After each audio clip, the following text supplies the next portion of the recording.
careful about how I tell this, not because it's dramatic, but because nothing in it is provable in the way people expect proof. There isn't one clear moment you can point to and say, that's where it went wrong. That's part of the problem. I'll call her Claire. That's not her real name, but it's close enough that it still feels strange to say it out loud. Claire was reliable. That's the word people use most. She arrived early. She answered messages. She remembered small things about people and brought them up later. The kind of details that make you feel noticed. If she said she'd do something, she did it. So, when she didn't come in one Monday, it stood out. Not alarming, just unusual. By the afternoon, someone said she'd probably taken a mental health day. That explanation stuck. It made sense, and no one wanted to question it. By the third day, her sister contacted us. Claire hadn't responded to anyone. Not friends, not family. Her phone rang, but no one answered.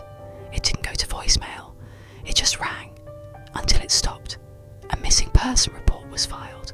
No urgency followed. Adults are allowed to disappear briefly.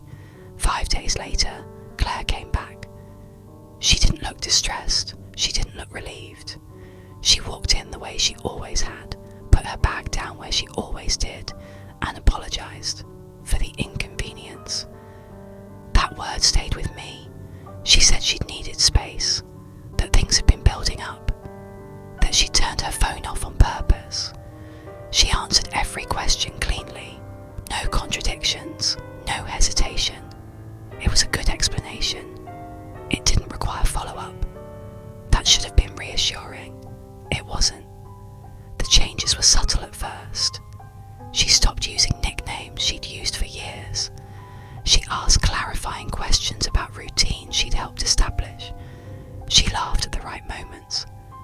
But her timing was off. Always just a second late. Like she was waiting for a cue.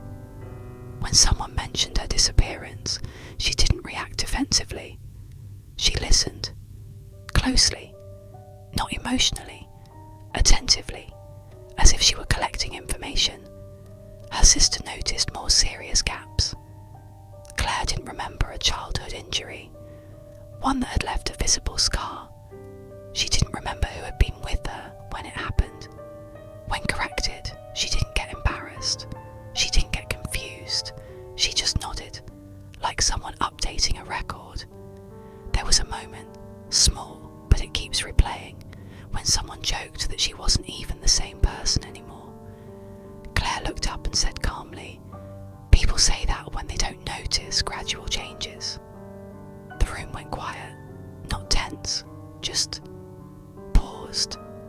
After that, people stopped correcting her, not because they were convinced, but because doing so felt inappropriate, in a way none of us could explain.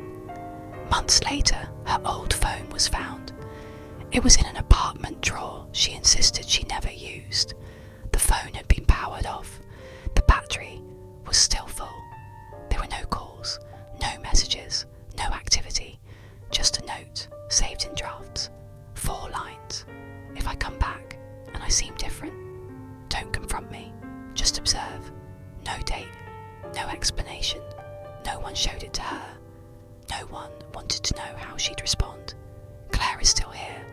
She still functions. She still maintains relationships. She remembers enough to pass any casual test of identity. Nothing violent happened. Nothing escalated. And that's what makes it so hard to explain why the discomfort never went away. Because whatever came back didn't disrupt her life. It fit into it. And that leaves one uncomfortable conclusion.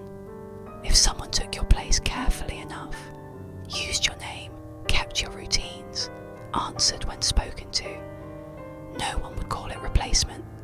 They'd call it recovery. And now, when someone I know hesitates just a second too long before answering something,